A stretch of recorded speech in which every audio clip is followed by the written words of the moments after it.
baby. Good to see Creative Tony playing some air drums on the way in. I'll take that as a very good sign for what's ahead today, because let me tell you one thing right now as we get the show started. Happy high noon, y'all. Creative Tony and I had quite the night last night, dude. And what a Niner win. We're going deep into that bad boy. I got to tell you, I did not see that coming. And if I may, kind of make a big statement to open the show today.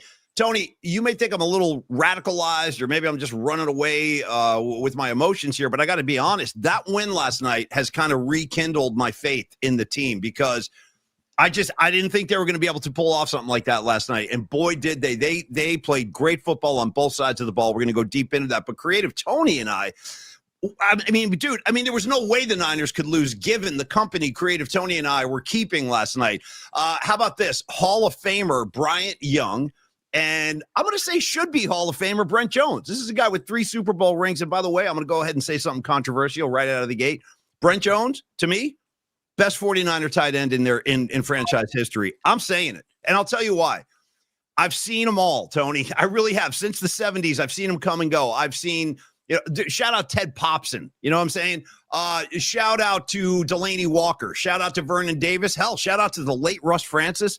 Shout out to our current tight end, George Kittle. The reason I say Brent Jones is number one, first of all, he caught passes from 2 Hall of Fame quarterbacks, Joe Montana, Steve Young. Brent Jones came home with 3 Super Bowl rings. Until Kittle comes home with some hardware, sorry, brother, you're looking up at Brent Jones. But in any case, we had a great night last night. I want to thank, right out of the gate, Tony, I would like to thank our incredibly gracious host last night. Tony and I were at an event up in Napa last night at the Whetstone Winery. And Michelle Whetstone was our incredibly gracious host last night. So I want to thank Michelle for just throwing such a great party, having a great group of Niner fans up on their property to watch that game. It was kind of an intimate watch party, and Creative Tony and I did some Q&A. We hosted the event. Also, a huge thank you to Kirk and Terry Reynolds, by the way, the both of them, just as good as it gets. Tony, shout out to Freddie Formosa, who was on hand last night. That's one of Eddie DeBartolo's right-hand guys. So it was great hanging with Freddie and Brent, and of course, Bryant Young. And again, thank you, Michelle Whetstone. Everybody get on up to Whetstone. It's such a beautiful property. And I got to say, Tony, first of all, how you doing today? And second of all, shout out to Whetstone Vineyards Pinot. They got great Pinot Noir up there. I got to admit, I had a few glasses, and it was outstanding. How you feeling today, brother? Shout out to the entire experience, and Whetstone was amazing. Michelle was the incredible host. And remember also Rebecca and her desserts and her cookies and her cakes and the food and the company and the BY, Bryant Young and Brent Jones breaking down football. I was talking to Brent, and before we get totally started, no, I know when you were talking about he's definitely my favorite tight end in 49ers history, and I would agree with you, the best tight end in Niner history as of today. And no disrespect to anybody else, but I said to Brent, Brent, my favorite play in Niner history is always going to be Steve Young hitting, or Joe Montana hitting Brent Jones down the seam, right? And usually in the breadbasket over. And I said to Brent, man, that was my favorite play back in the day. I said, why don't they run it anymore? And he looked at me and he goes, I don't know. It's a really good question. And it was such an effective play for so many years in that Niner offense. It's a really good question, T. And it's really fun to watch a game with these guys who have Hall of Fame football brains. They're seeing stuff like the common man doesn't see. For example, I'll give you an example real quick. So late in the game, I think late fourth quarter, Stafford came off the field. Yeah. And he was bent over talking to his assistant coaches and his players. And BY immediately goes, all right, this isn't good. This isn't good. And we're like, why? BY, why is this not good? And he goes, because he sees something. He sees something in the Niner defense, and he's telling everybody about it. So it was wild, man, watching a game with guys like that who just see all the unseen things us regular folks don't, man. Well, how about Brent Jones, too? He pondered the idea of the Niners taking a safety instead of punting out of the end zone, because it would just mean they would still have the lead 23-22, but it would mean that they would be punting from the 20 and be able to not pin, but at least push the Rams back deep into their own territory. And I was like, man, that is an interesting thing. And I said, we were kind of comparing it to a suicide squeeze, where it's the unexpected play and it kind of throws things out of whack. and it kind of puts people on like on their heels a little bit. So I was just talking about that. Like, shout out to Brent Jones yelling, getting the Moody chant during the Rams kickers field goal And attempt. it worked. And it worked. That was Brent Jones started that when the Rams kicker trotted out. Brent Jones started the chant, Moody, Moody. And then the whole room started chanting Moody. It was really, really funny. Also, shout out to Brent Jones's better half, Dana. She is freaking hysterical, dude. Brent Jones's wife. And she gave us some like strange but true tales of Brent Jones' behavior in the home, dude, and we're going to share those with you. Tony, again, before we dive into the show, one other announcement real quick. We are going to give you our hot and sour picks today. I do have our final pair of Freestone Peaches tickets to give away today during the show, so be ready to respond when I put the call out. The gig is tomorrow night. I saw Jeff Faust in the house. Jeff Faust, the bass player in the Freestone Peaches. He was lurking in the comment section before we got started. So stay tuned for your chance to win Freestone Peaches. I'll be out there with the boys doing a handful of songs. 2 sets tomorrow night. I'll do a few in the first set, few in the second set. And this is, again, I had a rehearsal with these guys last week. They are, all I can say is these guys are breathing fire. These guys are ready to, seriously, the band sounds great. So we'll give you a chance to join us tomorrow night, Tony. Hot and sour, our music assignment. We're going punk rock today. I want your inner punk. Dazzle me with your punk rock selections. And I forgot to get the pre-show post of the day today, Tony. I got a couple of them. First pre-show post of the day goes to Noemi, Catalina, Lady Catalina with the hot sauce. She goes, I just saw this comment you put up there. She said, my employer sent out an email today, and the subject line was, Happy Taylor Swift release day. And Noemi said, I read it, and then I clicked delete. That a girl. That's my girl, Noemi, right there. Your money. Also, my other main man, John Joseph. I don't know what is behind this, but I saw a comment, Tony, from John Joseph before the show when he goes, listen, he was talking about Judas Priest. I don't know what triggered this, but he goes, let me tell you something right now. He goes, a Judas Priest without KK Downing is a Judas Priest without me. Bro, I feel you. And by the way, I've seen him. I've seen Priest a couple times, actually. All right, so all the announcements are out of the way. Tony, do you want to put up that shot just to give people an idea of what the kind of vibe was last night, and then we start talking about the game? Sure. I just to give people a feel of last night, too, by the way. First of all, I met Paulie in San Rafael, and then we drove up together from San Rafael to Napa, and Waze took us on a wild goose chase. Race 2000. Dude, with Death Race 2000, I'm going down country lanes. There's barns, decrepit shacks. I'm like, are we going the right way, Tony? I hope, because thank God you were with me, bro. Co-piloting. I would have been lost in space without you. So thank you, dude. But I will say, to Waze's credit, we saved time because it took us on these back roads. And I was like, Paulie, a couple of close calls too. I had to like stick my nose out in oncoming traffic a couple times. It was pretty intense getting up there. Yeah. There was one road where I felt like we were in somebody's backyard, like cruising through somebody's backyard, getting through town. I was like, okay, this is cool. But we arrived at Whetstone, beautiful grounds, man. And then we see Kirk Reynolds and his lovely wife Terry. They are just incredible. What they do for the greater good of the Dwight Clark Legacy series and just the memory and of Dwight Clark is just incredible stuff. And Kirk, just talking to him, and I mean, Kirk's been around. By the way, he worked for the Rams before he worked for the Niners. Yeah. So it was funny talking to him about that. And he goes, oh man, I'm rooting Niners all the way, but I do have some, ties to the Rams as well. Kirk Reynolds also, Tony, made my night when he told us a great story. Kirk Reynolds, like myself, like Tony, he's a monster Bruce Springsteen fan. So he started talking about last summer. He was over in Spain and Italy catching Bruce and the E Street Band. And he started telling me that he had a backstage pass, so he was hanging out before the gig started in Italy, and he looked over, and it was Pat Riley standing there. Yeah. And so he wound up hanging out with Pat Riley because Kirk Reynolds was Eddie DeBartolo's PR director. And by the way, Kirk Reynolds is on that same level as Raymond Ritter. He's one of the all-time greats. Now, he still handles all of Eddie D's guys, which was exhibited last night, events with Bryant Young or Brent Jones, got Montana, all the heavyweight Hall of Fame guys, they all are handled by Kirk Reynolds. So anyway, he was telling a story about, I'm hanging out with Pat because Riley goes to Bruce shows all the time. Pat Riley is a Bruce junkie, which makes me love Pat Riley even more. But anyway, finish your thought. I just wanted to throw that in there because Kirk is such a cool guy, man.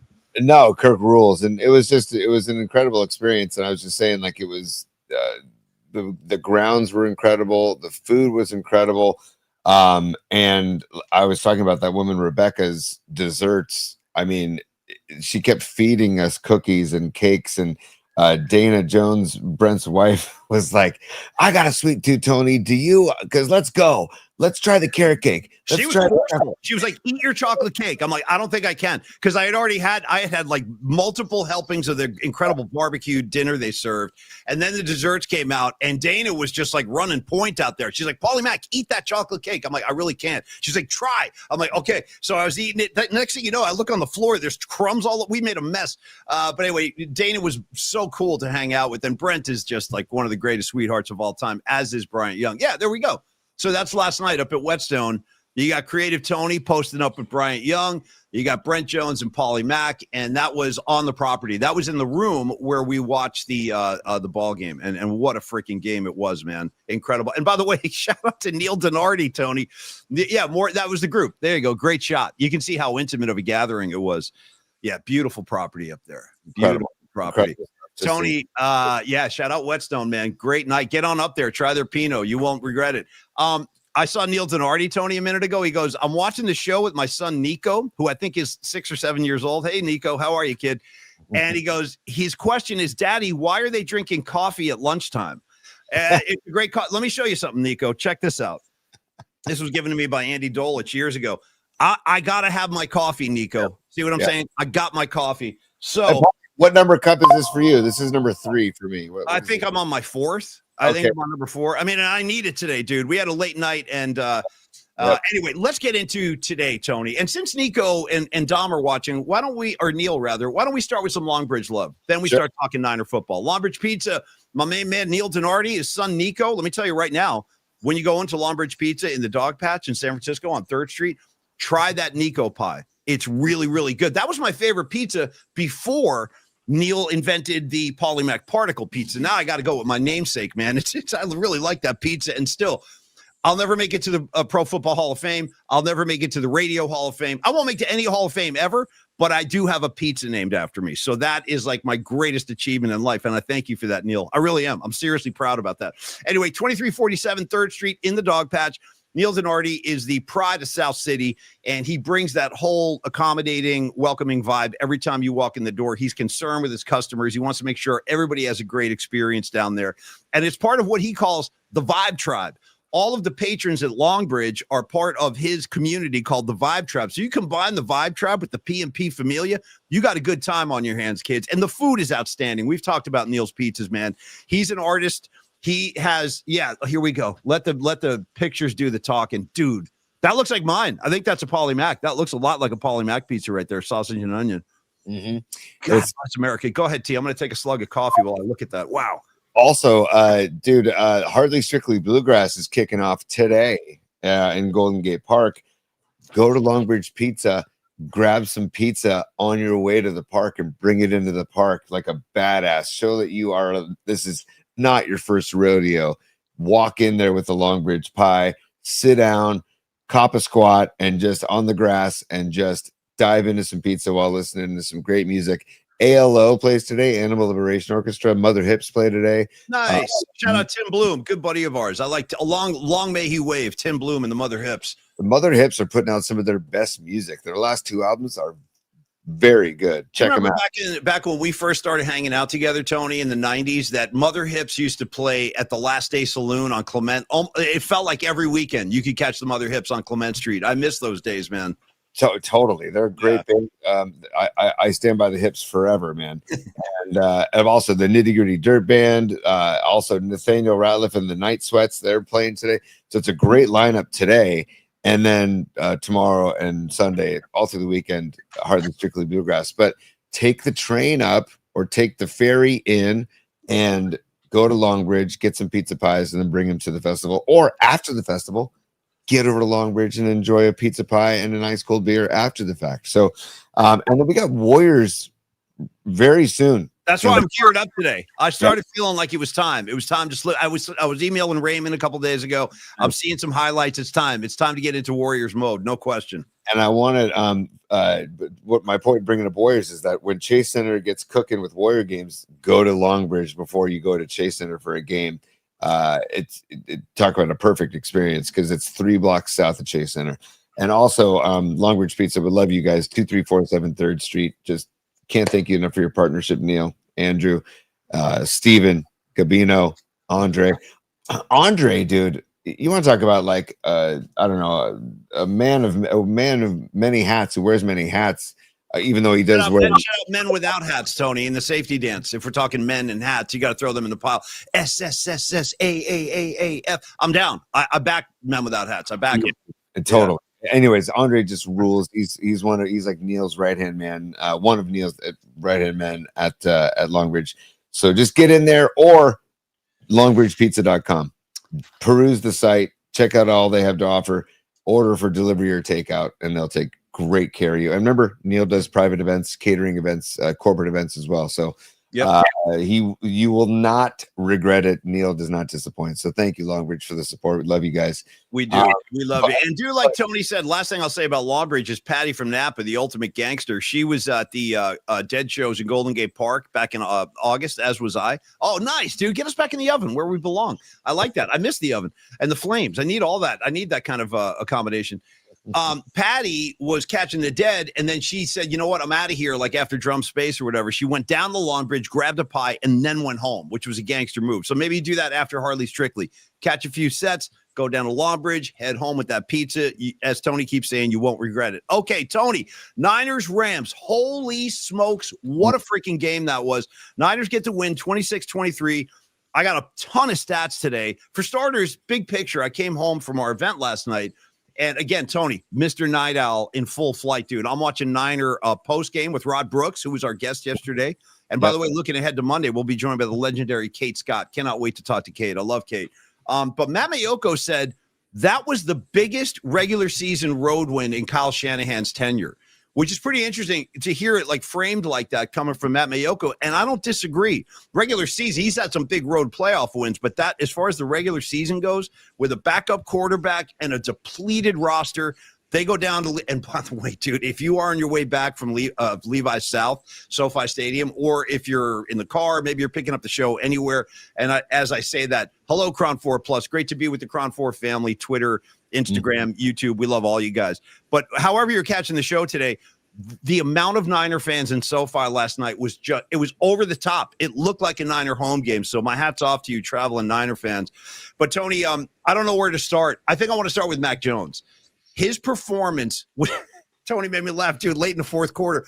And by the way, would the refs mind throwing a flag at some point for late hits on Mac Jones? Right in front of the refs, I counted at least 4 times. Mac took unnecessary shots after he released the ball right in front of the ref. Nothing. And I don't want to hear it. I don't want to hear he doesn't have enough tenure. I don't want to hear he hasn't been. No. Throw the freaking flag. The last one, I think it was the 5th hit in the fourth quarter.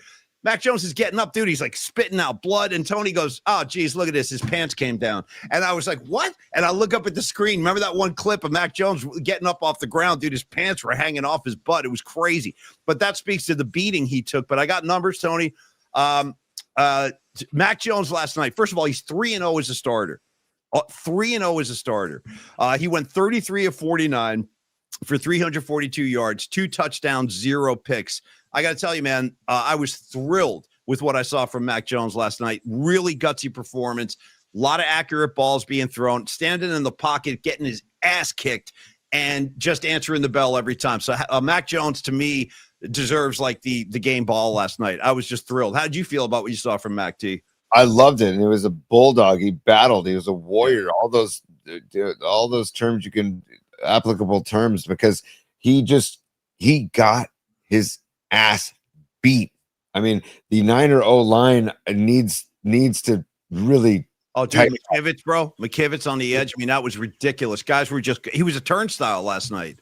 I will say the Rams defensive, their front 6, I guess you would say, like, my goodness, front 6, front 7, my goodness, they're good.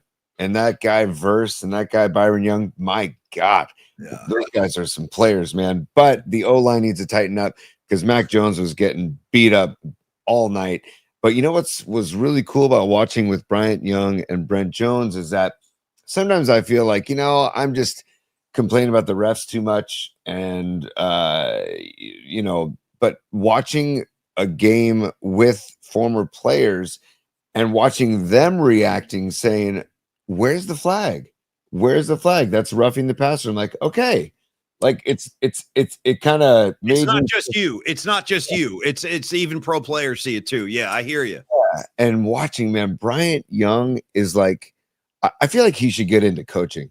He's a Like, savant. No, he is. He's a football savant. So is Brent. Both of you. I mean, their football IQs are yeah. off the freaking charts. Tell us about some of the because you never actually told me. Tony and BY paired up for a while. They were just doing their own thing, and then Tony came back to hang with me, and he was like, "Hey, man, Bryant Young just gave me a bunch of insights about the game. What were they? You never told me. Share them." Well, he was talking. I asked him about because remember late in the game when the Rams tried to draw the Niners offside. Yes, and I said, Bryant, like, tell me how difficult is it to hold your stance? And he goes, it's one of the hardest things I've ever had to do in football. He goes, because you got the crowd noise. He goes, you've got all the cadence. You've got people barking in your face. You've got all these different, variables. And he goes, and all you're watching is that football.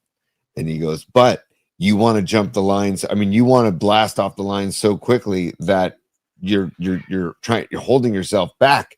But he goes, as long as you're watching that football, you should be okay. But it is the most difficult thing, one of the most difficult things in football to do. And then he started talking to me because his son is a sophomore at Notre Dame. yeah, and he coached his son in football. And then his other son's 13-year-old son is a lefty pitcher. And so we were talking about here we go with the lefty thing. Here we go. Yeah. You must have been off to the races with that. Right. I told him, I said, I'm kind of a lefty snob. So, and he goes, man, I'll tell you that there is something to it, man. There is something to it, that lefty delivery. But then we started talking about, like coaching your son or your daughter and how it's a difficult tight wire act. It's a balancing act because you want to be dad, but you also are coach. And he goes, man, it took me a while to learn that. He goes, but once I learned that when the game is over, you need to just take off that whistle, hat, whatever you want to do, and become dad. And don't bring up anything unless he or she brings it up. Yeah. And I'm like, damn, dude, that is great advice because I there are times where with my son or daughter, I'll want to talk about stuff and I probably overstep. And he was like, no, you got to be dad. It's way more important to be dad after the games. And he goes, and let them bring it up. And he goes, and trust me, they will. At some point, they will. And I go, and I asked him, I said, did you go through the, like, oh, they're tuning you out? And he goes, oh, yeah. And I go, man, that's amazing. That, like, just human nature, BY, Hall of Famer.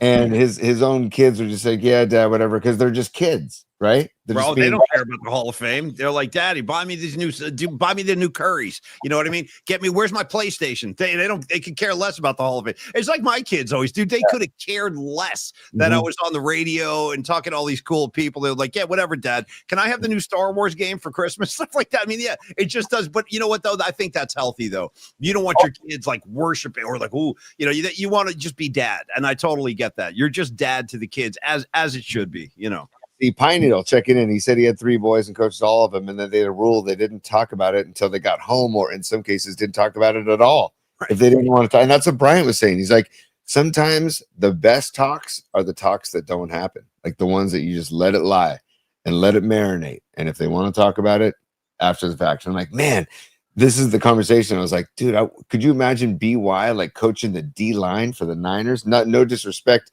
to the current staff. I'm just saying that the guy, and then again, and talking to Brent Jones too about the offensive mind of Brent Jones, like talking to those guys and the way that they dissect the game is something.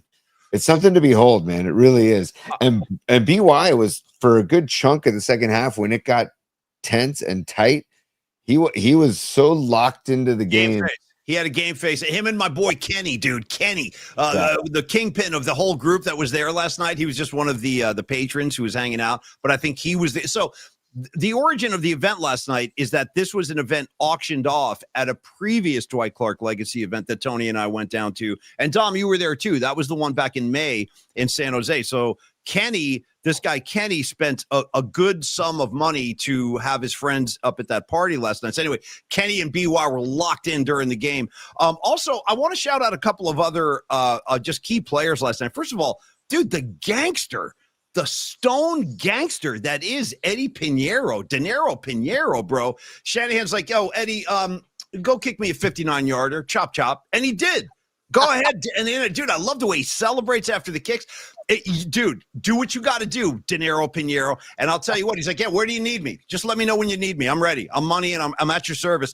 Dude, I'm a huge Pinheiro fan. Where's number 18? He's taking that back from Elvis Gerback, who I was never a fan of in the first place. And also shout out Gene Washington, who wore number 18 back in the 70s. But I love Pinheiro hitting the 59-yarder. That was massive. And let's not forget what in a lot of ways was the key play of the night. Certainly one of the top 2 or 3 key plays of the night. Defensive tackle Alfred Collins, dude, punching that ball out. Oh my God, what a play. And having the presence of mind to be that aware, because he was kind of in the scrum, in the pile, dude, and he just came reaching over the top with the punch out. He had 2 tackles. He forced that fumble, and then he recovered the fumble himself, too. So shout out number 95, Alfred Collins. And also, Tony, I got to say, I'm partial to anybody just named Alfred. We don't have enough Alfreds out there. You know what I mean? Shout out to Alfred Collins, dude. Dude, and also I want to give love to Brent Jones again, who called that knock of the ball. He's like, he clubbed that ball like a friend, like he was like Fred Flintstone holding the Fred Flintstone club. And I was like, dude, that was such a great visual to me, because it wasn't like a punch out. It's like he came down and just like, it was like dropped a hammer on Williams. I still can't believe that play happened, because we were all just starting to bum out a little bit that they were about to score. It didn't feel very good. The Niners had that 20-7 lead. Suddenly they were getting stalling out on offense, and the Rams were starting to get hot. The Rams are getting the momentum back. And you're right, the room got very quiet for a good 20-minute stretch there. But yeah, Collins, I mean, with a huge play. And again, sorry. We got a super Robot Centaur checking in as a super. What's up, Fareed? He says the Rams have had 4 field goals blocked and 16 of 30 on field goals. Do they have the worst stats in the league now that, or special teams, excuse me, in the league now that we have Eddie? Dude, quite possibly, man. I mean, that's quite a stat too, by the way. Jeez. I mean, they're probably going to get to the point where they're going to go for it on 4th down often. Versus wanting to kick a field goal, when most teams would kick a field goal because of stats like that. And it's the guy Cardi's a Stanford Cardinal, so I feel for the guy because I'm rooting for him, except for against the Niners, of course. But I was like that last night when Brent Jones started yelling Moody in the room, and then he misses, he goes wide right. It's like, you gotta be kidding me, man. And Paulie, we talked particles. The particles were flying in that room, and Michelle Whetstone, she was like, this game's gonna be, she kept saying before the game started, this is gonna be a great night. It's gonna be a great night. I just feel it. I feel it was super cool, man. Michelle was such an amazingly cool host last night. And by the way, shout out to her husband Jamie, who was not there last night, but he was there last year. He's doing business in New York City right now, and she said he was really bummed to miss the night because we had a great time. That was a smashing success. And I really look forward to doing it again. Tony, a couple of other names for you from last night, just to shout. Oh, sorry. Go ahead. We got Escobar as a super as well. We got Cheeks checking in. He says Alfred Collins made Kyron Williams cry, and he did.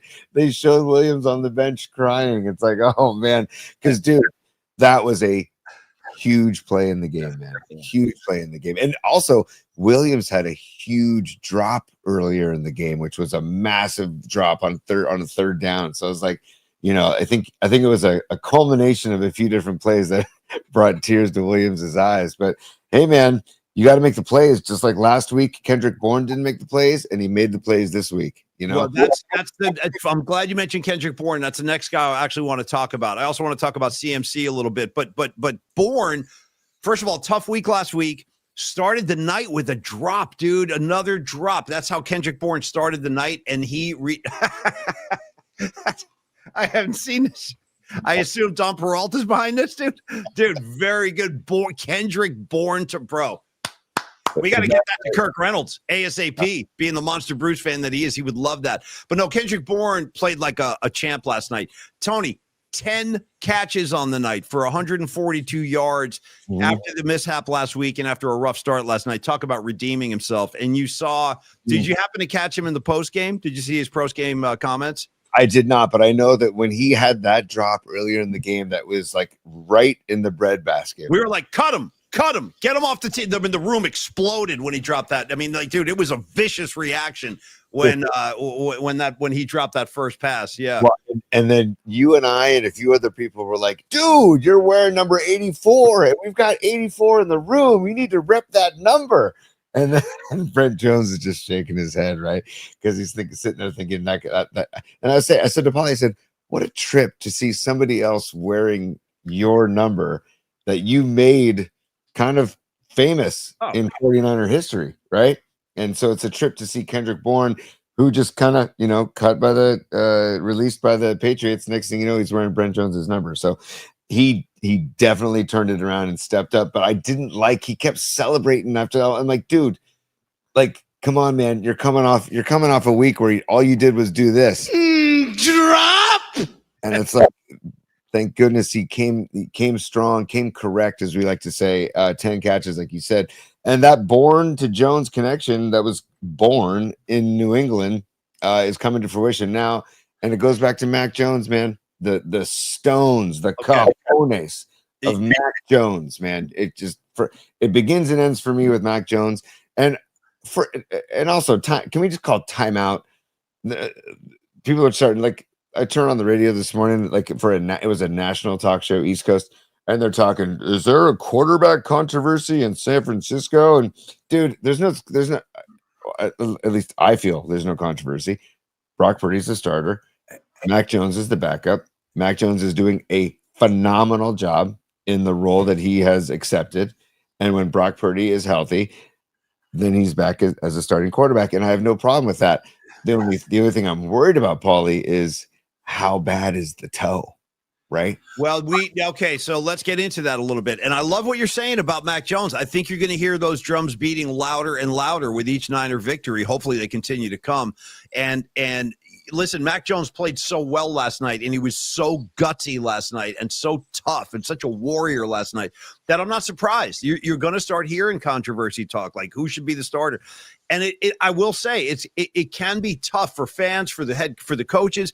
When a quarterback steps in as a backup, replacing an injured quarterback who's missing some games and starts playing really, really well, it's like, okay, do we want to disrupt this and go back to our starter? Even though he's our starter, we're peeling off wins without him. And here's the thing about Mac Jones.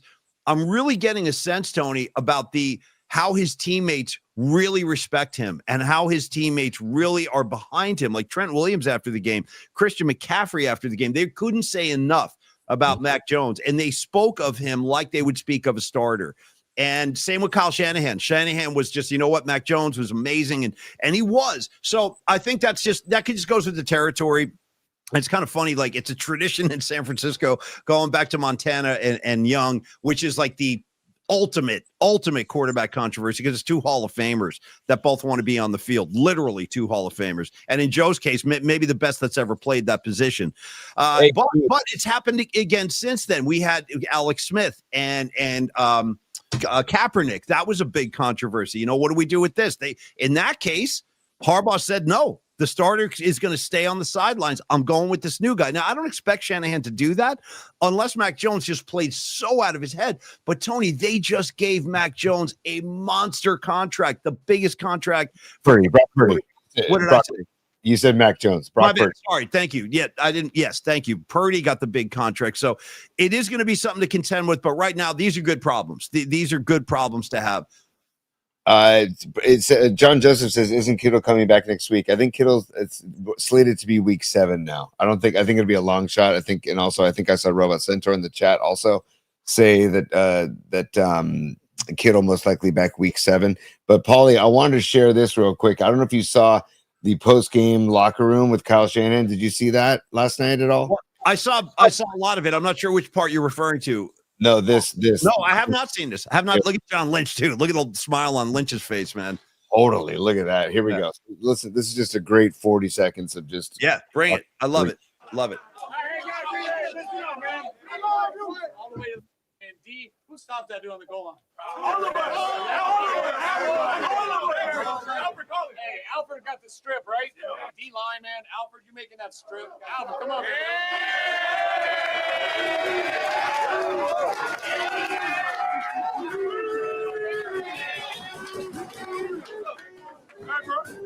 I love y'all boys. Hey, that's against the wall, bro. Hey, we're gonna fight. Got Eddie, 4 for 4, hit a 59-yarder. I go up every time, bro. That's why football is the greatest team sport. You guys have my back. I appreciate it, man. IGYB. Yes, sir. Here we go. Family on 3. 1, 2, 3. Dude, Tony, you're firing me up beyond belief. Now I'm getting excited. I'm getting wound up again. And I got to tell you, man, first of all, the fact that Shanahan called out Eddie De Niro Pinheiro in front of the whole team, you can see that I don't want to exaggerate this, but I don't think I've been this excited about a Niner kicker in decades, dude. Not since Ray Wersching. I love this guy, De Niro Pinheiro, and I didn't expect that to be the case because he's played for so many teams. I'm like, if he was really good, wouldn't somebody hold on to him? But I don't care how it happened. Now he's in the right place.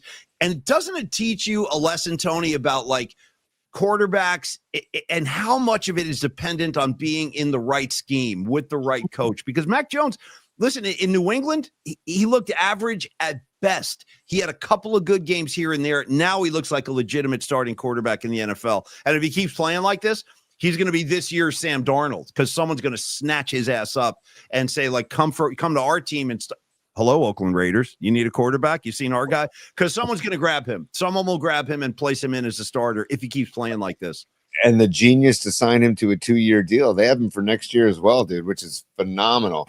But I loved what Mac Jones said at the end of that video where he says, I got, you got my back. And then I didn't know who yelled it, but IGYB, I got your back. And then he says family on 3. Like if we were to do a huddle with our posse of people that watch the show, I think we would yell family on 3 too.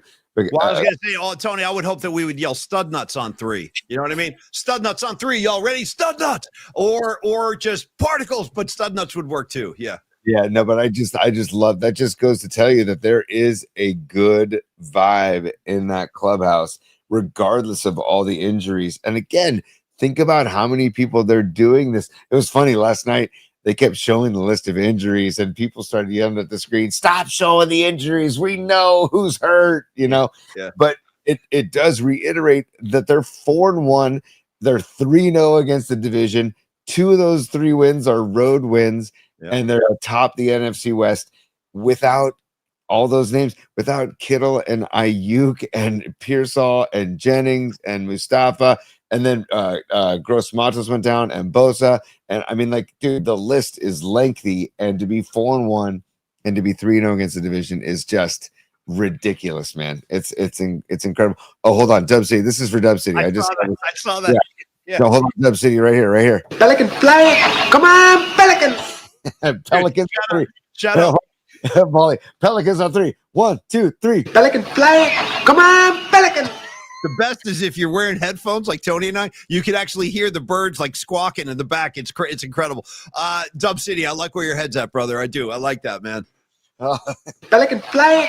Come on, Pelican. Okay, Tony, I want to throw a couple other things at you real quick, and we still got to get to Hot and Sour. We got to get to the Freestone Peaches. We got to get to the music assignment. So we got a lot to do still. But also, I want to shout out my main man, Tonjes. Okay, this guy, for a guy who had never caught a pass in the NFL prior to the season, bro, he has stepped right in. He's playing great football. Mac Jones went to Tonjes a few times. Also, Luke Farrell had his hands on the football a couple of times. So it's great to see these kind of not understudies, but backup guys who don't get on the field often without circumstances like this, it's just great to see these guys contributing. It kind of reminds me of old school Niner football. Next man up, and whoever that would be out there contributing. And I'm telling you right now, there's something going on with this team. That vibe we just saw in the locker room, their brotherhood is real. And I forgot, we haven't even mentioned CMC. Real quick, Tony. Christian McCaffrey, boy, does Shanahan ask him to do a lot of heavy lifting, dude. Let me just give you his numbers for starters. Again, they're still having a hard time running the football. They gave McCaffrey the rock to run for running plays 22 times last night, and he only got 57 yards. Yeah. I mean, typically Christian McCaffrey gets 20 touches. He's going for 100 at least. But last night, again, a lot of grunt work, a lot of real tough yards, and he was kind of taking it up the gut over and over again. But 22 for 57. He also had 8 receptions for 82 yards, and he had that touchdown, the touchdown grab. So McCaffrey did a lot of hard work last night, man. Took a lot of big shots again, too. Christian McCaffrey been taking a beating, but thanks for all the hard work, CMC, because we see you. We see you. I couldn't love CMC enough, and I forget the woman's name who was wearing a McCaffrey shirt last night at the party, but she was fantastic, and she was a huge McCaffrey fan. Dude, shout out! She had the Christian McCaffrey shirt on and leather pants. She was awesome, and when she walked in, dude, I stopped her dead in her tracks because she was walking towards us, and all I could see was the 23. And I go, I was just being a wise guy. I go, oh, nice. I go, I love that you're wearing a Marquez Pope jersey. And, and by the way, shout out Marquez Pope. My man could hit. My man was he was laying fools out in the late 90s. Great D back with the Niners. In any case, give me 2. Oh, sorry. That was a quick misfire, but I wanted to play it now. Utah, give me 2. Paulie, a couple things. I want to tip my cap to Kyle Shanahan. I feel like he scripted those plays in the first quarter. They dominated the first quarter, and they set the tone. Those first 2 drives and going up 14-0 stunned everybody in that stadium that was not wearing red, which wasn't many people actually.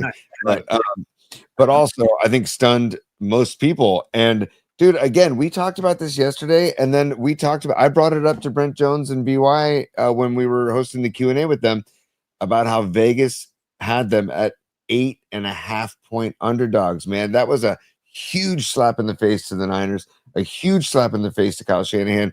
And dude, he scripted those drives, and I mean they were a thing of beauty. The way they had the Rams on their heels and up 14-0.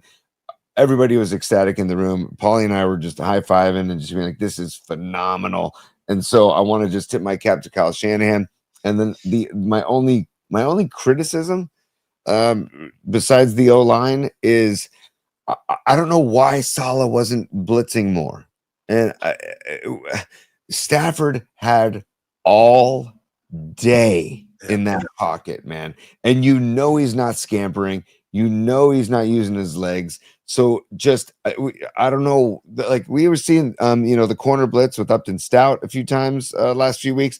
I don't know why we weren't getting more blitzing and more heat onto Stafford and Saleh likes the blitz. There's obviously reasons for it which are beyond my, I don't know, pay grade or my knowledge, but I was kind of stunned that they didn't blitz more. And I was saying and again, it was nice to be able to ask Brent Jones or Bryant Young, am I off that they should be blitzing more? And they were both like, no, they should be applying more pressure. They should be definitely getting in. They should be blitzing more. And I'm like, okay. So I don't know. I just was curious. I would like to see more pressure, especially on pocket passers like Stafford, right? Yeah, well said. I totally agree with you. And you're right. I mean, I guess those would be, if there's any areas of concern, I don't want to be too critical after such a huge win, but these are things they got to work on. They have to shore up this pass rush. Tony's 100% right. There was not nearly enough pressure on Stafford to make a guy like that uncomfortable.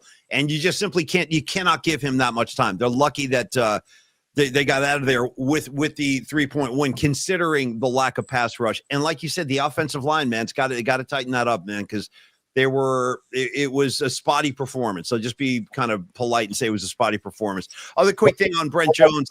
Sorry, real quick. I'm seeing comments on the chat saying they didn't blitz because they were making sure to have Puka and Devontae Adams covered. I hear that. But I also think that every now and again, you got to remind Stafford that we're knocking on your door and that we will come for you if you sit and get too comfortable in the pocket. And they never did that. That's the only thing I'm saying, is that it would have been nice to see more blitzing, just to remind him that, hey, we can knock you on your ass if you get too comfortable in the pocket. And I mean, yes, the secondary did play very well, by the way, Paulie. They did. Puka, dude, Brent Jones flat out said Puka Nacua is the best wide receiver in the NFL. How about that? Yeah, Right. I was surprised. He said that adamantly. He said this guy's the best receiver in the league. Yeah, and I don't disagree with him, but I feel like if you have a guy like Stafford rushed, then he's not going to get good throws off. These receivers aren't going to be able to run their routes, and he's not going to be comfortable. Yeah. That's all I wanted. I didn't want Stafford seemed incredibly comfortable in the pocket, where he just knew he would have time every play. So it was just that's all. That's my only question or critique. That's all. One other comment Brent Jones made. I just want to share this with everybody. I think you'll appreciate this. That considering I am at the forefront, I'm the chairman of the defund the Kansas City Chiefs movement, and we're taking on newcomers. If you want to join the movement, just reach out and let me know, and you're automatically added as a soldier in the defund the Kansas City Chiefs army. But we're watching the game last night. Mac Jones is just getting pummeled. Okay. Yeah. Getting freaking pummeled after he's letting go of the ball. He's getting hit late, knocked to the ground. He took some big shots last night, and that kid kept getting up. At one point, Brent Jones actually said this. Brent Jones goes, unprovoked. I did not like nudge him to do this. Unprovoked, Brent Jones goes, if that was Patrick Mahomes, the refs would literally stop the game. They would shut the game down and make sure Mahomes is okay. And I was like, oh my God, it's not just me. Even former freaking Pro Bowlers and three-time Super Bowl winners see it. So I was just great to hear Brent Jones say that, dude. I think we're all sick and tired of the Mahomes preferential treatment, hence my defund the Chiefs campaign. By the way, because we got to go to hot and sour in a minute here. Tony, since we're talking about all these great stories from last night, we're all flying high from that Niner win. Do you want to do the Dana Jones, Brent Jones ice cream strange? Why don't you? Yeah, we're feeling that. Yeah, it's time. I'm going to let you do this one because this is a great Brent Jones story. Sorry, BJ, we got to share this one, man. It's too good to keep to ourselves. And by the way, when she was telling us the story, Brent wasn't having it. Did you notice how he wouldn't turn around? He had his back to us. He was just shaking his head. Go ahead, T. Break off the Brent Jones garage ice cream story. Go. Well, I want to say that she said, Dana Jones, Brent's wife, said, you have my full permission to share this story on the show. And Brent's just shaking his head sitting in front of us. But it was when it was the dessert portion of the evening, and the desserts were made by, I only know her first name is Rebecca, but they were incredible homemade cookies and cakes and just, and I have got a major sweet tooth. And so does Brent's wife, Dana. She has a major sweet tooth. So she and I are just in the corner of the room, just snacking away on and just trying everything. And then she goes, and I go, yeah, that's so funny. I was asking Brent earlier about his sweet tooth, and he says he loves ice cream. And she goes, oh, well, let me tell you a story about ice cream and my husband. And I go, okay, go. And she goes, one time I'm looking around the house and I'm like, I can't find Brent. Where's Brent? I'm looking all over the house. I can't find him.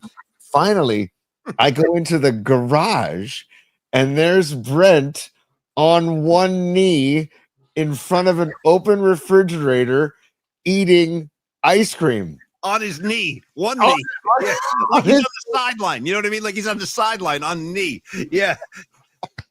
And I'm cracking up and Brent's shaking his head.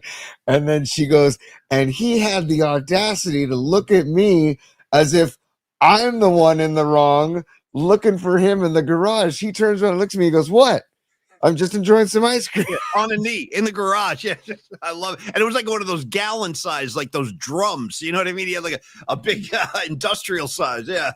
But I will say, man, I was talking to Brent about this too. I said, Brent, you look fantastic, dude. He did look really good. Yeah. Both of them, dude. BY should be a model somewhere. I mean, he looked incredible. But you're right. BJ did look really good. They both did.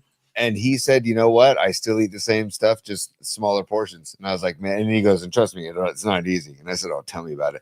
But I said that when she told me about the ice cream story, I said, man, can I relate? Because then I told her that when I was a kid, I used to steal the ice cream out of the fridge and go into my garage.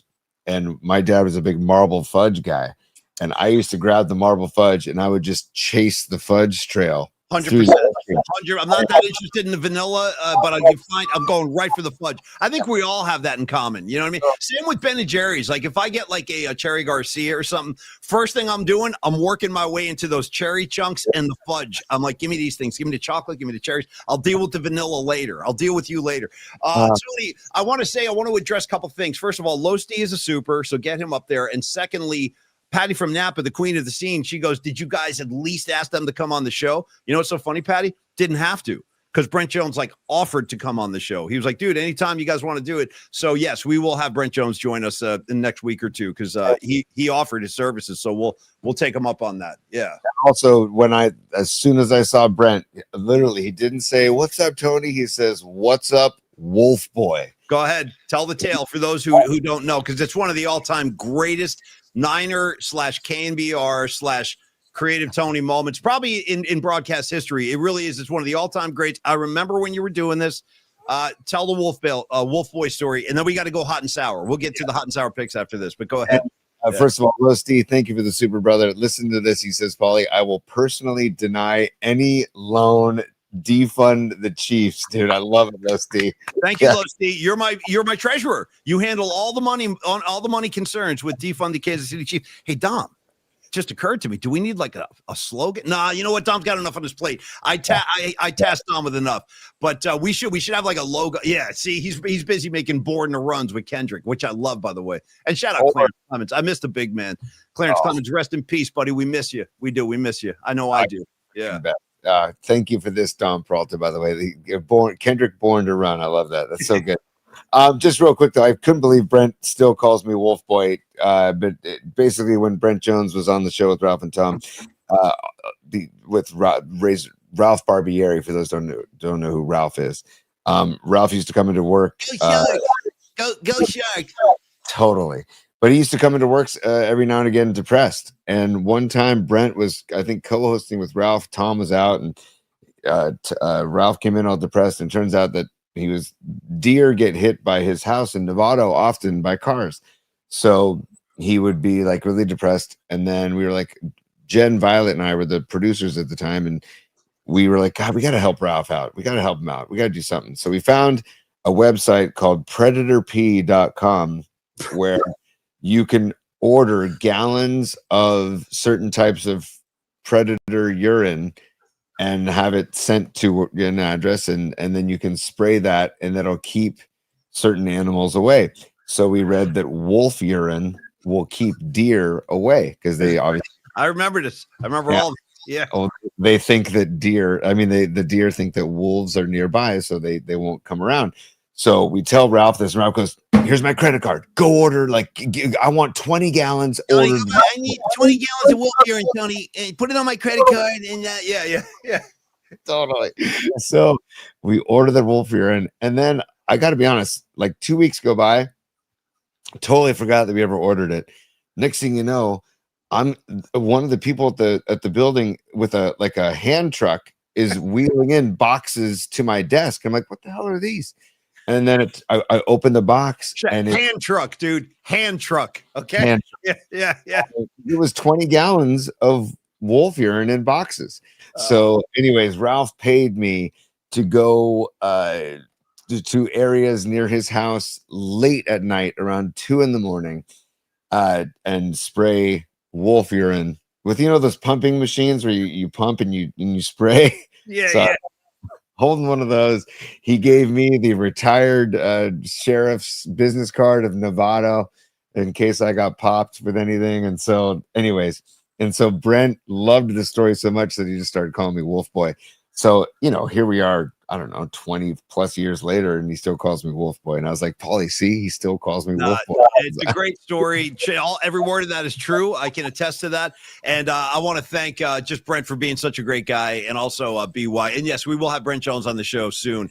So, Tony, from Niner greatness, from McCaffrey and Mac Jones and my guy Eddie De Niro, Pinheiro, Alfred Collins, all you guys, great Niner win. They're 4-1. They're in first place. Couldn't be any happier. And I got to say, that win was so important and so emotional and so dramatic that it has kind of re-energized my faith in this year's team. I was not feeling good going into that game last night, and now I feel great. And by the way, like my friend Rags told me, Christian Narag in New Jersey, he goes, Rags, because Rags' name is Christian Narag. And Rags reminded me, he goes, hey, stud nuts. He goes, realize if we ever get married, my new name would be Christian McCaffrey, which I think is like one of the greatest calls of all time. And we might do that when I'm back in Jersey. We might exchange vows. It wouldn't surprise me.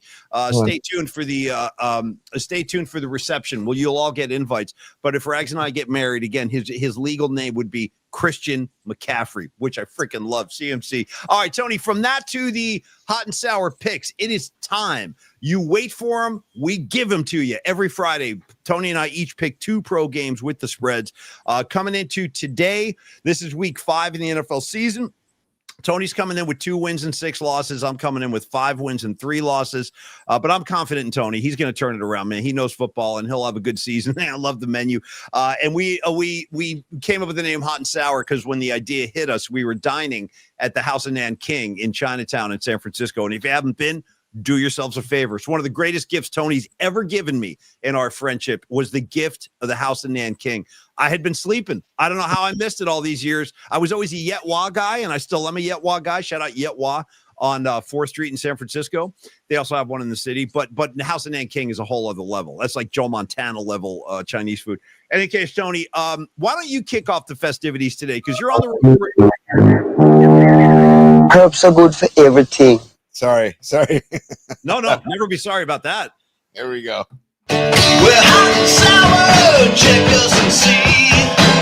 We got some things that burning inside of me. Come on, Tony, do you do more than that? We're hot and sour, all right.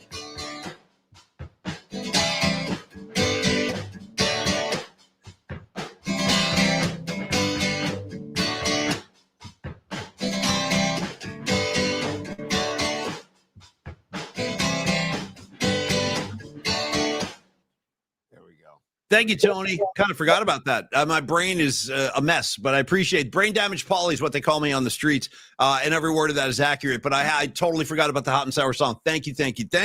But Tony, I want you to start today. You're in a great mood. You got the hot hand right now. You were talking picks before the game, and I'm curious to see where you're going today. So kick it off, my man. Well, like we talked about how the 8.5 that Vegas had for the Niners was way off. And I'm proud of our show, Paulie, for feeling better going into yesterday. We talked about it on yesterday's show that the spread was way too big and that was going to be a tight game. Rod Brooks agreed with us and we all broke it down. And remember, Rod said if they score 23, right, at least 23, the Rams are 2-9 in the last 11 games, and they've given up 23 or more. So that was a incredible stat Brooksy pulled out. That was a really good stat. And by the way, Rod Brooks crushing it again on the pre and post with Mayoko and Ramirez. I was watching late last night. I was watching that post game. Rod was great. Rod rules, just rules in so many ways. But Paulie, I'm sticking with the 8.5 point spread in my first pick. I'll do a pick, then you'll do a pick, then I'll do a pick, then you'll do a pick. And this is many reasons why I'm taking this team, but the main reason, Paulie, is Dr. Matt Young and the Young Dental Group. Matt Young is one of our friends. He's also one of our partners here on the show. Great dentist, the Young. We love the Young Dental Group, and he's also a massive Buffalo Bills fan. And I am taking the Bills minus 8.5 at home, hosting the New England Patriots, the 2-2 Patriots. So the Bills, I think, are just, first of all, I'm a fan of the Bills. They're like my AFC team. And I love Josh Allen from Firebaugh, California. But I feel like that they should cover this game. They should win this game. And their offense is too potent.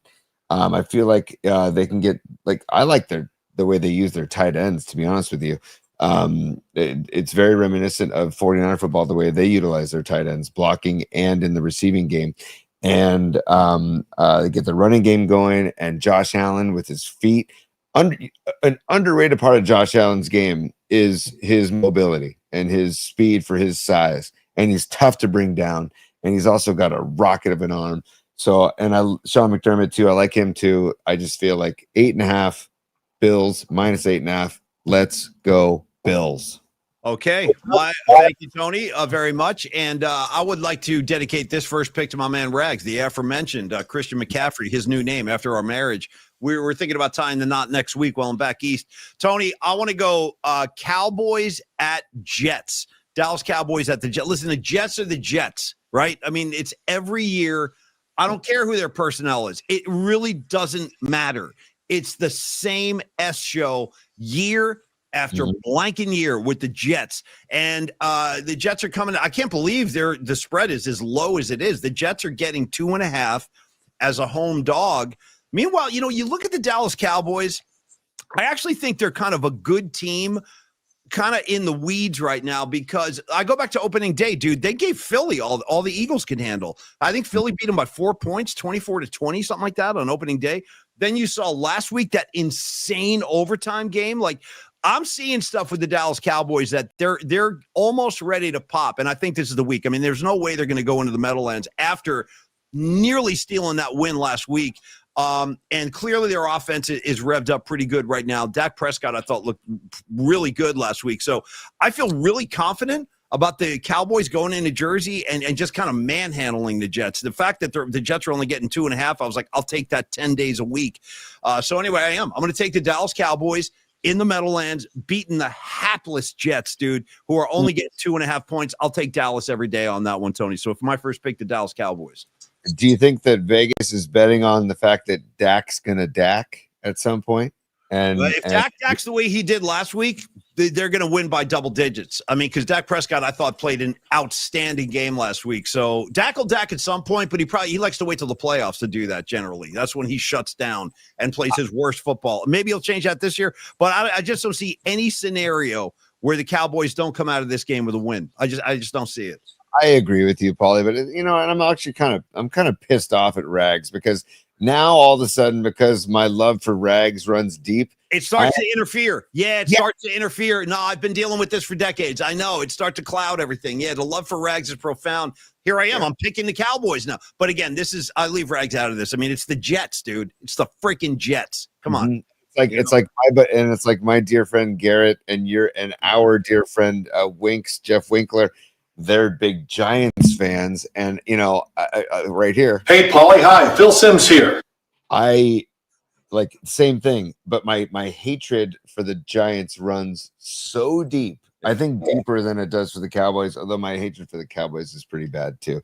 But the Giants, just every time when I just see the it's a no-fly zone, dude. I got nothing for Big Blue. Oh, Big Blue. I got nothing for the Giants. Zero. Yeah. God, tough, man. So Winks, love you too. Garrett, love you too. But sorry, guys. Never. Yeah, sorry. What are you gonna do? What are you gonna do? Yeah. I'm just sorry. Okay. Paulie, now I'm at a crossroads for my next pick. Oh man, I can't decide. You know what? Oh man. Okay. Look at you. I love this. Look at this impromptu thing. The hands on the hip. I'm fascinated. What do you think? You know what, Paulie? What? I thought about taking the Texans, who are minus 2.5 at the Ravens, because Lamar Jackson most likely not going to play this weekend. But you know what, Paulie? The red hot, even though I hate to say it, the red hot Eagles, man, they're at home minus 4.5 hosting the Broncos.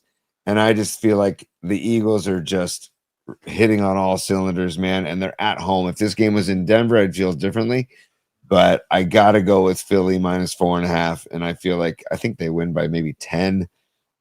Philly's just the best team in the NFC, maybe the NFL. I tell me who's better. No, I think they are. At this point right now, I think it's pretty obvious they are the best team in the NFL. They just win. It doesn't matter what it looks like. I don't care if you don't like the style of ball they play. They win freaking games. So I'm with you on that. And for the record, Brent Jones and Bryant Young hate the tush push as well. Just for the record. By the way, I did see Juszczyk getting a little tush pushy with Mac Jones last night. It's fine when we do it. You know what I mean? No, I got a problem when we run it. It's the Philly. It's the Eagles. I got a problem with. It's kind of funny. Yeah. It's to the point that if it's gonna remain to be legal, then you have to start doing it when you can. I just want it to be illegal all over, league wide. Just get rid of it. Just get rid of it. It's not football. But anyways, tush push included. I got to go Eagles at home, -4.5 against the Broncos. I just don't see the Broncos traveling all the way to Philly and doing well. I think Bo Nix is going to have a struggle. Yep. And I think Jalen Hurts and Devontae Smith and AJ Brown and Saquon, they're just a machine. They're just a machine right now. It's tough to beat. So Eagles -4.5 is my second pick. Bills -8.5 is my first pick. Paulie, wrap it up. Great pick. I love the pick. I was looking at that game too. I almost took that game, and I would have gone the same way with the Eagles. By the way, other fan on fan no fly zones. I see Bonnie Scarlet Fire going. I won't even have a meal with a Red Sox fan. Won't even acknowledge them. I feel you. No, Yankees, Red Sox. It's like a civil war, man. You're not kidding around with that whole thing. And by the way, speaking of Philly, let's go Phillies.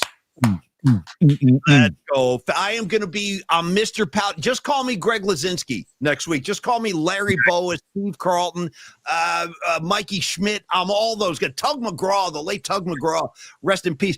I cannot tell you how hard I will be rooting for. I think the Phillies are going to win this series. I'm saying it now. Shady Shohei, okay? Shady Shohei getting on the mound in Philadelphia tomorrow.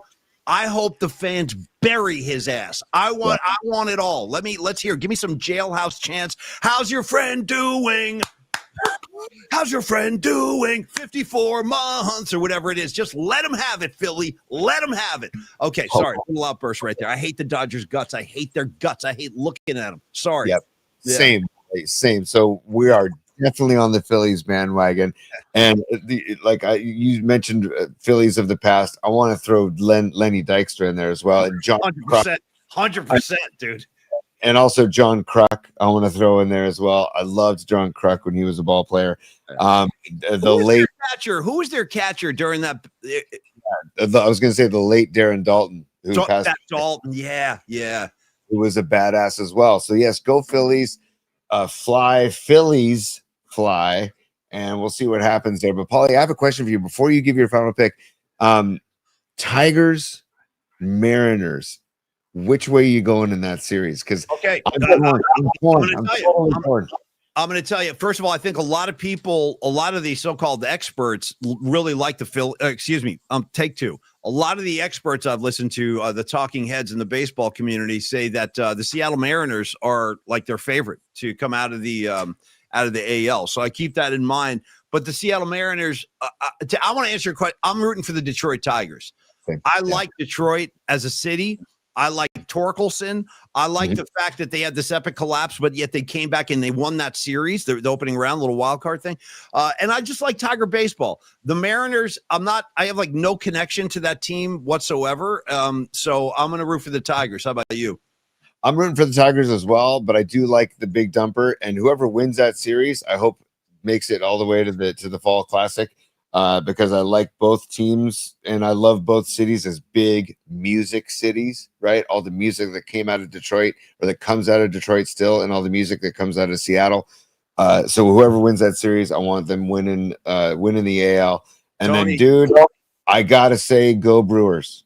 Go freaking Brewers. I'm glad the Cubs took care of business and got rid of the Padres. Machado, peace out. Tatis, peace out. Just whatever. I'm not a Padres guy. Again, F the NL West in the playoffs. That's my stance in the playoffs. So go Brewers. Come on, the ghost of Bob Uecker. Let's go, man. So go. I want a Brewers Tigers or a Brewers Mariners World Series. Sorry. Tony was talking about all the great, and he's right, 100% right. The great music that's come out of Detroit and the great music that's come out of Seattle. Speaking of, did you see your main man, Eddie Vedder, was in the Cubs clubhouse, dude, doing the champagne? Did you see the footage? I sent you a video. Eddie Vedder was losing his mind in the clubhouse with the Cubs, man. He's really into it. You know what I mean? Maybe this year we'll go all the way. He wrote that song about the Cubs. Like, he's not kidding. Eddie Vedder is hardcore Cubs head. So, I always have that little love affair with the Cubs going there. Okay, Tony, my final pick on the hot and sour. Again, no surprise here. You guys know I like this team. I've made no secret of it. It's the LA Chargers. They're 3-1. This is a really interesting game. 3-1 Chargers hosting the 2-2 Washington Commanders. Again, a rather small spread. It's a 2.5-point spread. The Commanders are getting 2.5. But here's the deal. This game's got a lot of attention on it because Jaden Daniels is coming back. And here's the thing, though. What a tough assignment, right? Like, hey, by the way, go out to San Diego. Go out to L.A. and beat the Chargers. I don't think they can. I was going to be honest. I don't think they can. The Chargers are going to come in with a real nasty attitude after losing that game to the Giants last week that nobody saw coming. Nobody saw that thing coming. I don't care who you are. Don't tell me you like the Giants in that game. I'm not buying it. And a Harbaugh coach team, I don't see them losing back-to-back games, especially after a loss like that, especially on their own field. And I'm sorry. I just think it's too much for the Commanders. This is a game the Chargers are going to want. They're going to need it, and they're going to get it. So I'm taking L.A. Chargers. Don't see them losing back-to-back games, especially at home. And I just think Daniels, it's tough to throw a kid into the fire and say, yeah, go beat the Chargers now on the road. Chop, chop. Don't see it. So I'm taking the Chargers at home. And Tony, I'm going to watch this. Ready for a transition? Check this out. From that to this, stellar design. Bam. You thought I forgot, but I hadn't. I never would. Hot and sour picks are in the books. We're going right to stellar design right now because Dom Peralta is, listen, I want to say something about Dom. We know how talented of an artist he is, but he's also like all of our sponsors. It's really interesting. All of our sponsors are like this. They're all concerned and interested in what's going on in their communities. And these guys are all into helping other people. And speaking of, bravo to all of you guys in the PMP familia one more time for helping out with the San Francisco Food Bank. Thanks to your generosity, we will be able to give a $4,000 check because they're tripling what we gave them. So it's a win for everybody, man. We're helping people that need the help in our hometown and surrounding areas. So the San Francisco Marin County Food Bank will be giving over $4,000 on behalf of the PMP show. So thank you guys for that. Okay, but Dom is a man, as I said, who's also concerned with his community. Stellar Design is devoted, today, we want to dedicate this read to Justin, Rose, and Leah of the Save Site Now organization. We talked about this last week a little bit and how much it means to everybody over at Stellar Design, including Don Peralta. This is the gift of vision, and it's more than a night out. This is a powerful evening of purpose, generosity, thank you, Tony, and impact. Join us. I'll be there. Tony's going to be there. Don Peralta is going to be there. We would love to see you guys join us. It's a great cause. November 6th. It's a Thursday night. We're having the Gift of Vision Gala. And I told Tony how much I love a good gala. You throw a gala, I'm going to show up. I live for a good gala. So the Gift of Vision Gala at the Mill Valley Community Center, which is a really cool room. I've been up there before. It will be hosted by the Marin nonprofit Save Site Now. We're talking about a night of great food. We're talking local wine, live music, and auctions, and all to raise funds for researching fighting childhood blindness caused by Usher syndrome. So get your tickets now. You can learn about sponsorship if you'd like to step up and support it. You can find out how you can make a difference at savesitenow.org. One more time, savesitenow.org, or directly at savesitenow.org/gift of vision 2025 gala. All the information you really need is at savesitenow.org. Grab yourself some tickets. Please do get involved sponsoring if that's something you'd like to do. And we'll see you there. We're going to have a great time. I'm looking forward to this event. Thursday, November 6th, Mill Valley Community Center. Come on out and join us, man. We'll hang out. We'll have a great time. And thank you for the opportunity to share this with the PMP community and spread the word. Please do try to help Save Site Now. Together we can make a difference. I'm all about it, Dom. I will be there with bells on, bro. Whatever you need, I'm at your service. And Tony, watch this. Here comes another segue. You thought I wouldn't do it, but I'm doing it. Cue up Shannon Kaler, because kids, it is time for the PMP musical assignment. Tony, overwhelming. I got too much too fast. You've seen too much. Yeah, too much too soon. You tell me when you're ready with Kaler, and we're going to start this assignment. No. Yeah. We don't have to. I don't have to have Kaler. We can just go right into it. Doesn't matter. Hang on a second, buddy. That's okay. Take your time, Tony. I'm going to take some coffee. You do what you got to do. You went off script. You went off the rails. I'm trying to get us back here. Here we go. Okay, well, we don't have a script, so let's start with that. There is no script. Yeah. Peep this, particle heads. PMP's weekly musical assignment begins now, right now. Tony, while you're over there playing around with the soundboard, I'm going to ask you to find Crater Face and cue up the rules are there ain't no rules. So there ain't no script. I mean, there's no rules. We do what we want to do when we want to do it. The rules are there ain't no rules. Again, part of the beauty of that cut is the motor of this guy's car. It sounds like he's got like a lawnmower engine in that thing. The rules are there ain't no rules. Dude, and Tremendous. that's when also that car has the flames on the side of it, and it's got the spikes coming out of the hubcaps that are. Well, they get the spikes and they start carving up grease lightning. That's no way to treat grease lightning. They put a big hole in the side. And again, that's after Kaneki took a shot to the head and he looks Danny Zuko in the eyes and he gives that great line. I'm seeing two of you, man. So Travolta has to get behind the wheel, and Danny Zuko's not going to fail, dude. He delivers the goods. One of these days, we're having that Grease watch party, and Tony and I are going to do that. It's going to be like Rocky Horror. We'll be singing all the songs, dancing all the moves. Go Grease Lightning, you know what I mean, across the motorway. We'll be doing all the moves. We got them all. Summer Lovin', Hopelessly Devoted. It doesn't, whatever you need, I got you covered when it comes to the Grease songbook. Okay, Tony, the PMP music assignment this week, it just kind of happened earlier in the week. I actually forget what triggered this, but we've never done this, and we started talking about punk rock earlier in the week. Shout out to Paulie's Punks. Where's my Paulie's Punks? They should be around here somewhere. I can't find it. Anyway, yeah, shout out to Paulie's Punks. So today we're doing, thank you, Tony. Thank you. We're doing our favorite. Hold on. Sorry, Paulie. Sorry. Yeah. I can do that. Boom. Just Yeah, quick. that's what I'm talking about. That's what I'm talking about. In the Misfits font, in the Motley Crue font, whatever you need. I like how the umlaut is over the N. You know what I mean? Yeah. Perfect. Over the freaking N. Tony, I'll go first today. I'm going to go first. Or should we do listeners first? I don't know how to handle this. And listeners, we got to keep you to one song each. We got to. We've been informed by the powers that be that we got to like streamline that thing. So one song per listener. How do you want to do this, Tony? Listeners first? I'm taking the reins for a second, and I'm going to go listeners first, and then we'll end with ours. Okay, buddy? You got it. So Greg Trela, right out of the gates, he's starting strong for us, and he says, Maniac by Tess and the Details. Okay. Do you know Tess and the Details? I don't know. No. See, this is why including the PMP Familia, and this is fantastic because we're learning new music too. So Maniac by Tess and the Details from Greg Trela. Then we've got Escobar, aka Cheeks. He says, what is he? Okay, all these are so he's throwing black punk bands in the mix, and he says Red Arcade. And I don't know if this is a song or if this is a band. He just says 5 bands. He gave us 5 bands, but Red Arcade is one of those bands. Fever 333, and there's also a band just called Death. So, oh no, Death is a legendary band. I know Death. And by the way, speaking of black punk rockers, if you went to the Polymac Twitter page anytime yesterday or this morning, you might have seen the picture I posted with the assignment. Is a very young Henry Rollins hanging out with a very young HR of the all black punk rock band. They're both DC boys, but the HR was the lead singer of the Bad Brains, and the Bad Brains were. I mean, it's hard to even. They were just legendary, man. Everybody looked up to the Bad Brains. So that was HR and Henry. Speaking of black rock punk guys, that was HR, the king of the scene back then. Yeah, totally. Bad Brains for life. Rod Brooks is a huge Bad Brains fan. Yeah.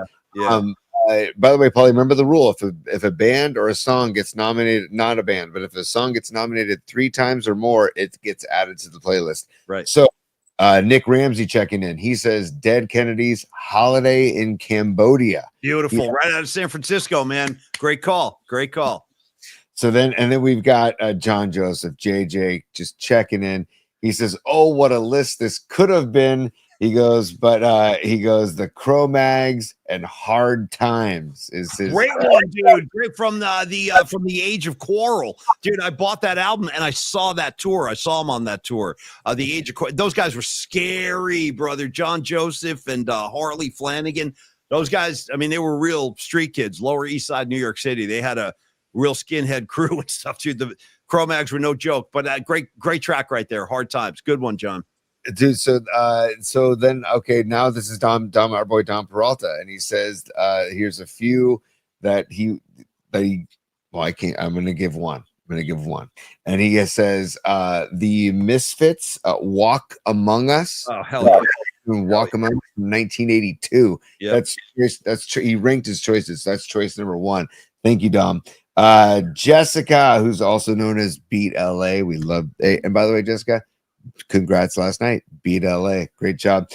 She says Infected by Bad Religion is her choice. Yeah. Religion. I love this. Is great. I'm loving this, man. Keep it coming. And I want to hear your story about hanging out with the Mags, John. Next time we hang out, I want to hear about that. Nice. Go ahead, T. Go ahead. P1 Chuck checking in. Dead Kennedys holiday in Cambodia. That's two. Okay. Right. Then we have Dan Hughes checking in, and he says, Punk, I have so many, but here's a couple for you. I'll give you one. He says, you know what I'm going to do, because they're from Campbell, Rancid, and the song called Roots Radical by the band Rancid. Thank you, Dan, for checking in. Also, what he says, okay, so that's Dan checking in. Then we've got Andrew Todd checking in. He says, the Buzzcocks and their song Orgasm Addict. Great song. No, great song. I know the song. The Buzzcocks, great kind of poppy punk band. I love stuff like that. Yeah. Orgasm Addict. You're an orgasm addict. Great track. Yeah. So good.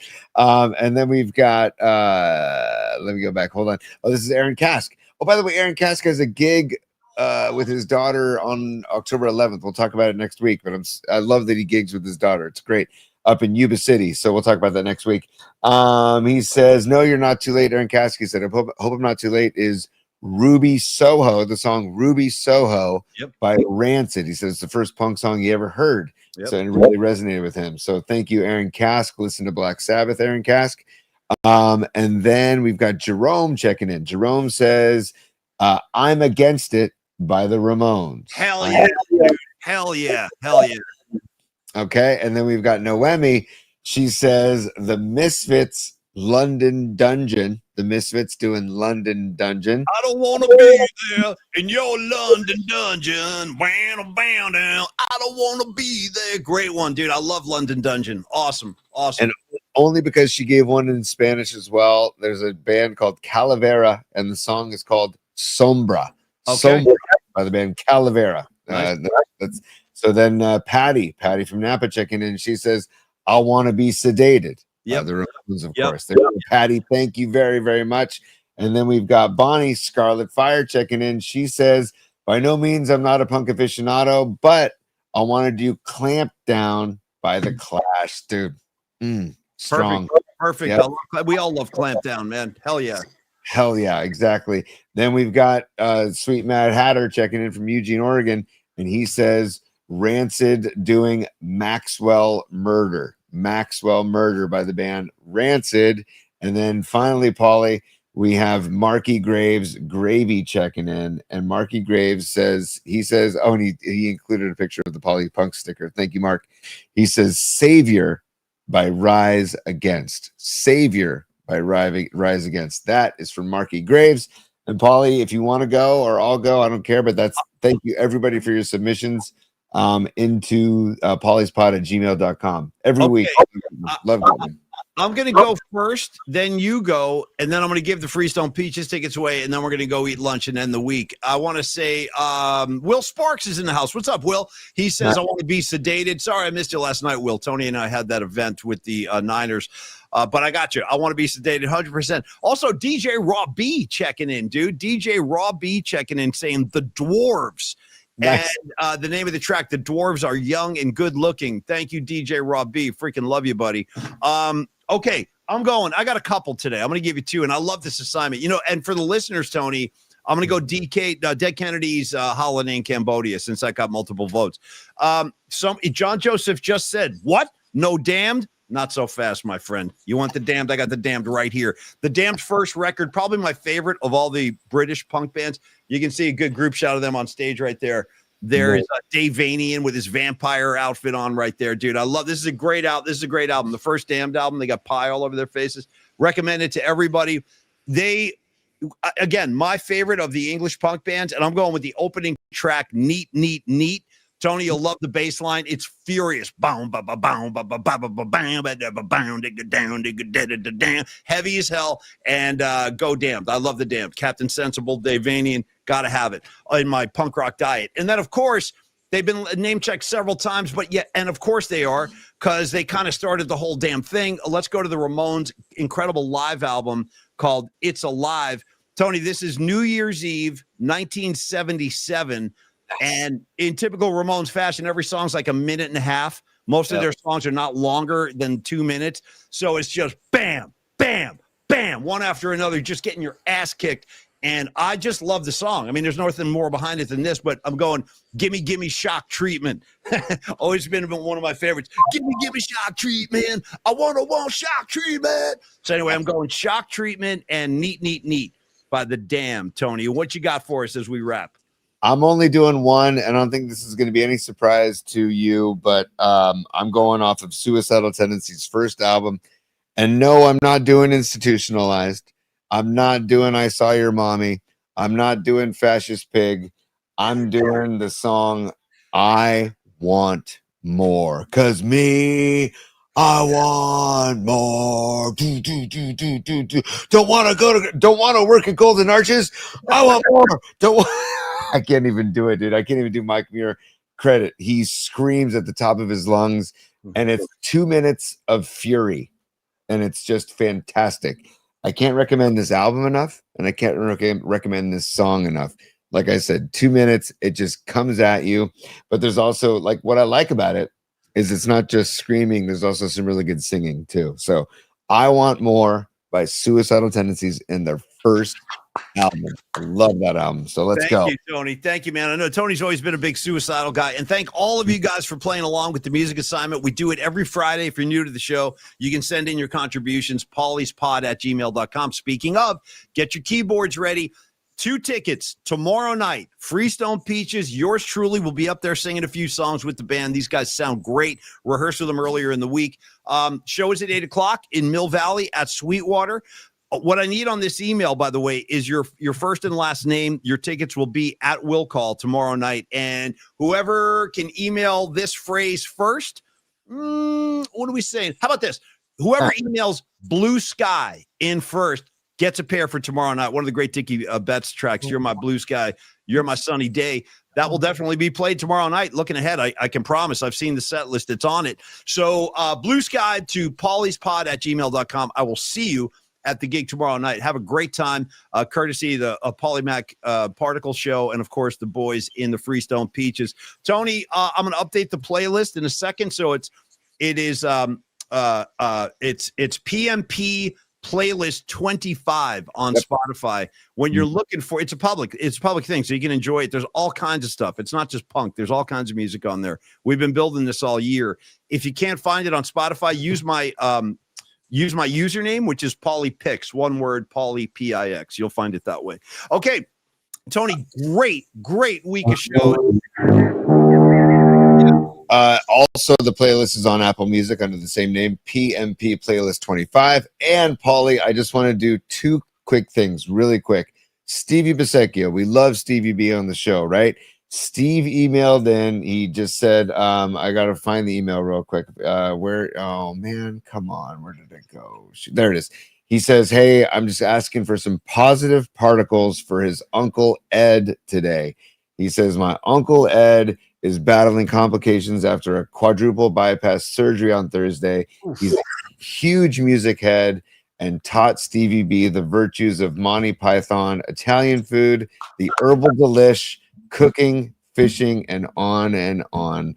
He says he's hoping his Sicilian strength pulls him through, but he wanted to just ask for some positive particles for his Uncle Ed today. So Uncle Ed Bisecchio, I don't know if that's his last name, but we're going to throw it on there.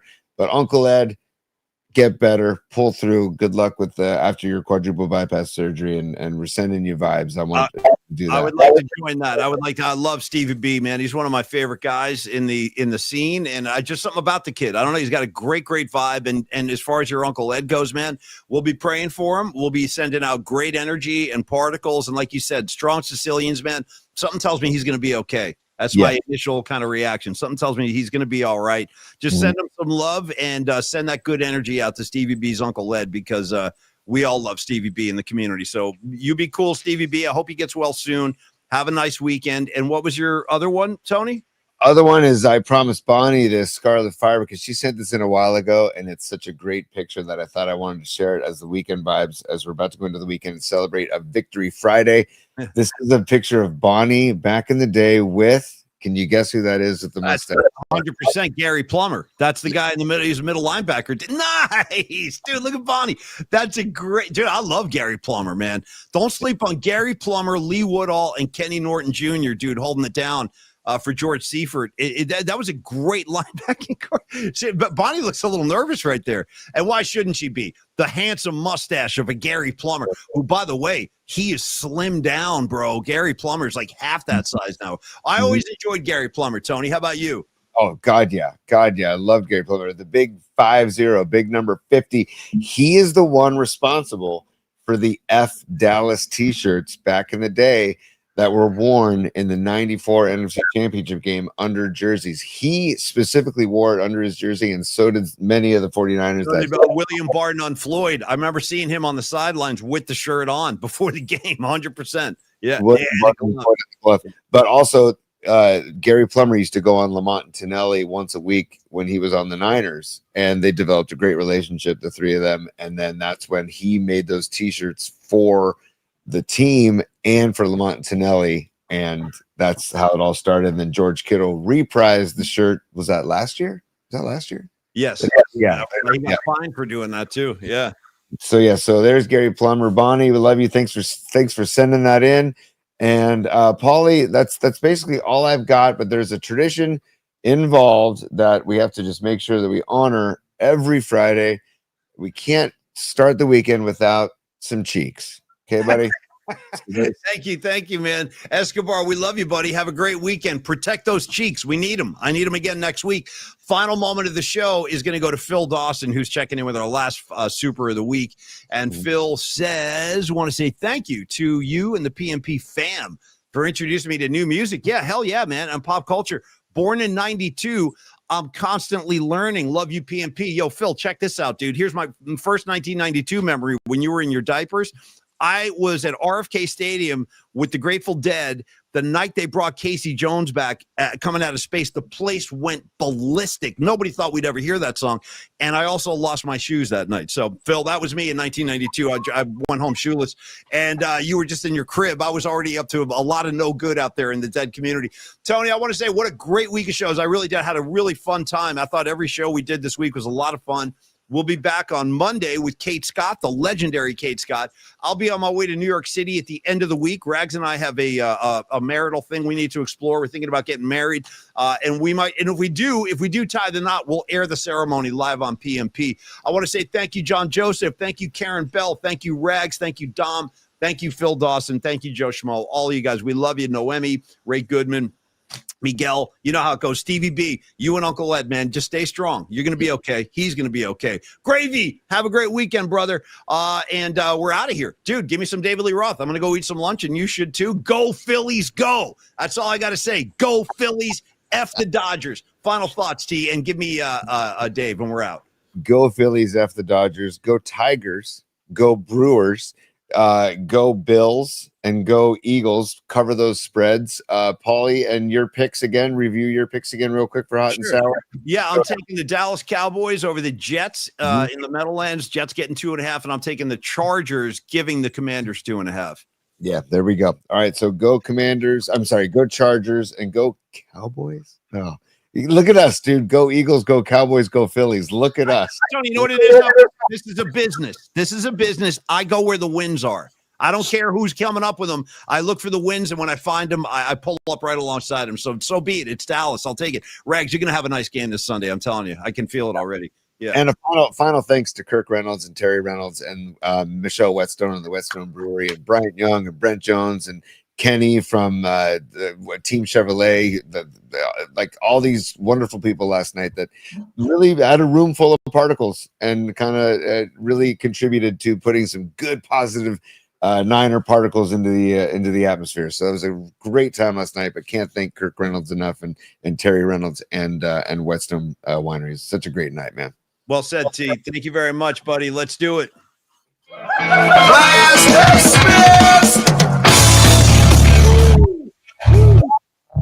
Tony, Tony, to kind of cop one of your moves as we go out, I just wanted to say that was a killer crossfade, dude. Killer crossfade. Yeah, your whole thing right there. You walk in, you sit down, boom. You did one of these, you sit down. All right, Tony, much love to you, my brother, and much love to the PNP Familia. Everybody have a great weekend. I'll see you at Sweetwater if you're coming out tomorrow, and we'll let you know who the winner is in a couple of minutes. Check your email, and I'll see y'all at the gig. All right, we're out. You guys have a great weekend. We'll see you Monday right here on PNP. Cheers, everybody. Have a good weekend, y'all.